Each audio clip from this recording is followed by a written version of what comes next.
कवी प्रवेश यूट्यूब चॅनलवर मनपूर्वक स्वागत मित्रांनो. 9 ऑक्टोबर 2024 म्हणजेच आज तिसरा दिवस. आपल्या भारत देशाने एक अनमोल रत्न गमावलंय. खरोखर रतन हे नाव त्यांचं ज्या आईवडिलांनी ठेवलं त्यांना सर्वप्रथम मनपूर्वक नमन. टी व्हीवरती बातम्या, पेपरमध्ये, सगळीकडे, फक्त भारत देशात नाही, इतर देशांच्या वृत्तपत्रांनी सुद्धा खूप मोठं कव्हरेज सन्माननीय रतन टाटा यांच्या या देहावसनास दिलंय. एक सुंदर व्यक्तिमत्व, एक स्वाभिमानी व्यक्तिमत्व, देशप्रेमाने ओतप्रोत भरलेलं मन घेऊन जगणारा एक महान उद्योगपती. स्वतः श्रीमंत होण्यासाठी जगला नाही येतो. म्हणजे आजच्या युगातल्या श्रीमंत माणसांशी जर तुलना केली, मग ते अंबानी असो, अदानी असो, एलन मस्क असो, वॉरेन बफे असो, बिल गेट्स असो, अहो भारतातल्या 2 ते 5 श्रीमंतांची जेवढं त्यांचं उत्पन्न आहे त्याच्यापेक्षा जास्त, नियर अबाउट 110 बिलियन्स समाजसेवेसाठी अर्पण केलेत यांनी. असे हे एक महान व्यक्तिमत्व आपल्यातून निघून गेलंय. खूप काही सांगून गेलंय, खूप काही शिकवून गेलंय, पण शिकणार कोण? शिकतील का? हे पांढरे बगळे ज्यांनी यांच्याकडनंच मोठ्या प्रमाणात लाभ सुद्धा घेतले असेल यांचे प्रोजेक्ट उभे होण्याच्या आधी, ते काही शिकतील का अशा माणसाकडनं? खोटा आशावाद. मुद्दा महत्वाचा सन्माननीय रतन टाटांच्या बाबतीत बोलायचाच झाला तर श्रीमंतांच्या उत्पन्नापेक्षा जास्त त्यांनी चॅरिटी केलेली आहे. अनंत संस्थांच्या रूपाने कॅन्सर पेशंटसाठी, मतिमंद मुलांसाठी, मुलींच्या शिक्षणासाठी. अहो कोणत्या कारणासाठी यांनी पैसा नाही दिला असं कारण तुम्हाला शोधून सापडणार नाही. माणसाला रोज लागणाऱ्या ज्या वस्तू आहेत, मीठ आणि चहा, याचाही उद्योग त्यांनी सुरू केला आणि अक्षरशः 100 देशांमध्ये आपला उद्योग त्यांनी वाढीस लावला. जमशेदजी टाटांचं आपल्या घरातलं हे एक महान व्यक्तिमत्व आणि जमशेदजी टाटांकडनंच उद्योगाचं बाळकडू घेत घेत त्या टाटा ग्रुपच्या चेअरमनपदी विराजमान झाल्यानंतर त्यांना जाणवलं की टाटांच्या कुटुंबातले नसून सुद्धा इतर काही लोक असं काही राज्य करतायत की त्यांच्या या चुकीच्या राज्य करण्यामुळे टाटा ग्रुपचे कर्मचारी नाराज आहेत. आणि लागलीच त्यांनी एक नियम बदलला. 75 वर्षाच्या पुढच्या कोणालाही मोठ्या पदावर या टाटा ग्रुपमध्ये राहता येणार नाही. आणि नुसते आदेश नाही काढले, स्वतः सुद्धा जेव्हा 75 गाठली तेव्हा त्यांनी निवृत्ती स्वीकारली. कणखर मन, स्वाभिमान हे तर गुण त्यांच्यात जन्मतःच. विशेष बाब अधोरेखित करण्यासारखी. रतन टाटा तसं पाहिलं तर हे टाटा कुटुंबियांचं दत्तक घेतलेलं बाळ.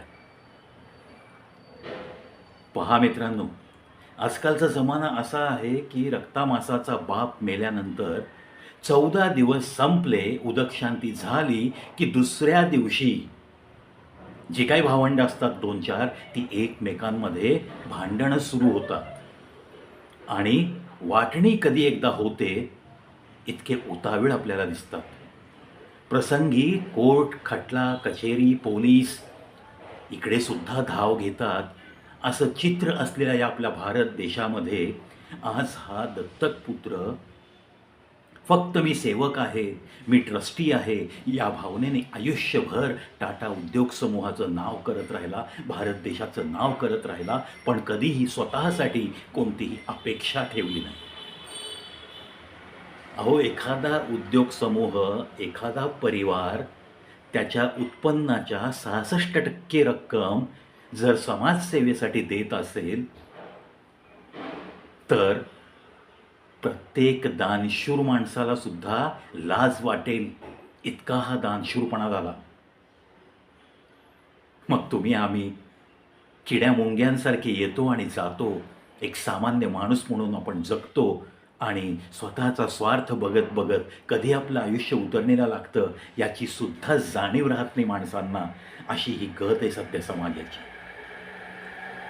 त्याच्यामुळं मला हा मुद्दा अधोरेखित करावासा वाटतो की एक दत्तक गेलेलं बाळ त्या कुटुंबाचं नाव करतं, देशाचं नाव करतं आणि अतिशय निस्पृहपणे, निस्वार्थतेने जगता जगता अचानक या जगातून एक्झिट घेऊन निघून जातं. करोडो लोकांच्या मनाला चटका लावून जातं. याला म्हणतात खरं मानवी जीवन. अनमोल रतन. आपल्या भारत देशात असं व्यक्तिमत्व नाहीच असं म्हणलं तरीही वावगं ठरणार नाही. अहो, त्या भ्याड पाकिस्तानच्या कसाबनी 8, 9, 10 लोकं आली, त्यांनी मुंबईवर हल्ला केला आणि ताज हॉटेलला टार्गेट करून 40 माणसांना विनाकारण गोळ्या घालून मारलं. विनाकारण ताज हॉटेलचं नाव बदनाम, नुकसानी झाली, जाळपोळ केली. त्या 40 लोकांच्या सोबत टाटा उद्योग समूह उभा राहिला. त्यानंतर मग टाटांनी या ताज हॉटेलच्या रिन्युएशनसाठी निविदा काढल्या. मुद्दा महत्त्वाचा आहे मित्रांनो.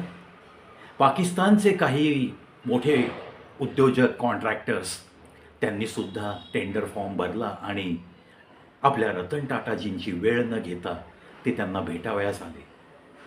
टाटा उद्योग समूहाच्या, टाटा अँड सन्सच्या ऑफिसमध्ये त्यांनी त्यांची भेट घेण्यासाठी येऊन ते थांबले. निरोप केला वरती चेंबरला आणि रतन टाटांनी सरळ सरळ ज्याने निरोप दिला त्याला सांगितलं, अपॉइंटमेंटशिवाय मी कोणालाही भेटू इच्छित नाही. मुख्य गोष्ट अशी होती की सांगताना कारण फक्त असं सांगितलं गेलं, पण टाटा मनस्वी देशभक्त होते. ज्या देशाने गद्दार लोक पाठवून आमच्या देशाचं नुकसान केलं, आमच्या देशातली माणसं मारली, त्या देशातल्या कॉन्ट्रॅक्टरला मी माझ्या हॉटेलचं रिन्युएशनचं कॉन्ट्रॅक्ट देईन? How they are thinking so? असा खडा सवाल त्यांच्या मनात उत्पन्न झाला. हा केवळ देशाभिमानामुळं, स्वाभिमानामुळं, देशाविषयी अतिशय प्रेमामुळं. पाकिस्तान सरकारने त्यांनी तयार केलेली टाटा गाडी हजारोंच्या संख्येने त्यांनी ऑर्डर देण्याची कबुली दिली. टाटांनी कोट्यवधी रुपयाचा फायदा होत असताना सुद्धा ती ऑर्डर नाकारली. मुझे मेरे देश के गद्दारों के साथ कोई बिझनेस करने में दिलचस्पी नहीं, अशा भावना घेऊन जगलेला हा माणूस आज ही पोकळी कशी भरून निघणार? अशक्य, कदापिही अशक्य. रतन टाटांबद्दल किती बोलावं आणि काय काय सांगावं असं होऊन गेले 2-3 दिवस. तुम्ही सगळे पेपरमध्येही वाचताय, टी व्हीवरही बघताय. त्यामुळं जास्त काही तुम्हाला माहीत नसेल असंही काही नाही आहे. पण भावना व्यक्त करणं गरजेचं वाटतं मला. कारण आपल्या भारत देशातलं खरोखर एक भारतरत्न, खरोखर एक अनमोल रतन ज्याला म्हणतो आपण, असंच व्यक्तिमत्व, अशा व्यक्तिमत्वास आपण मोकलोय आता. रतन टाटांबद्दल एक दत्तक पुत्र असून सुद्धा आपल्यानंतर कोणीतरी वारस असावा, संपत्तीला ट्रस्टी असावा म्हणून त्यांनी स्वतः अविवाहित असताना सुद्धा दत्तक घेता येतं हे माहीत असून त्यांनी कोणाला दत्तक घेतलं नाही. आणि स्वतः दत्तक पुत्र आहे, मला त्या कुटुंबाशी काय देणं घेणं आहे, मी कुठं त्यांच्या रक्तामासाचा आहे, असंही समजून त्या उद्योगाचा विकास करण्यापासून वंचित नाही राहिले. उद्योगाची भरभराट केली. त्या टाटा या कुटुंबाचं नाव अजरामर करून दाखवलं. आणि ज्या देशात जन्म झाला आहे त्या देशाला सुद्धा एका उच्च पातळीवर सतत ठेवण्याचा प्रयत्न केला. इंडियन इकॉनॉमी जेव्हा जेव्हा संकटात आली तेव्हा तेव्हा रतन टाटांनी हात दिलेला आहे. मग ते पंतप्रधान मनमोहन सिंग का असेनात किंवा आत्ताचे पंतप्रधान नरेंद्र मोदीजी का असेनात, प्रत्येक वेळेस देशासाठी धावून आलेला हा खरोखर एक भारतकुमार, एक भारतरत्न. देश आपल्याला कधीही विसरू शकत नाही. तुमच्या आठवणी ताज्या ठेवतच आम्ही जगणार आहोत. आणि तुमच्या पावलावर पाऊल टाकत चालणं मला तर नाही वाटत या भारत देशात कोणाला जमेल.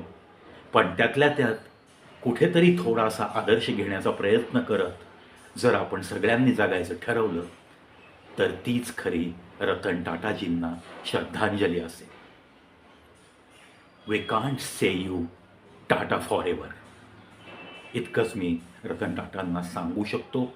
त्यांच्या आत्म्यास सद्गती नक्कीच लाभो. त्यांचा कुठे ना कुठेतरी जगाच्या पाठीवर पुनर्जन्म व्हावा आणि कोणता ना कोणता देश पुन्हा त्या जन्म घेतलेल्या त्या नूतन आत्म्याने वाचवावं, याच सदिच्छा. मित्रांनो, रतन टाटांच्या आठवणी आपण ताज्या ठेवूयात. त्यांना खूप खूप मनःपूर्वक श्रद्धांजली या प्रवीतर्फे.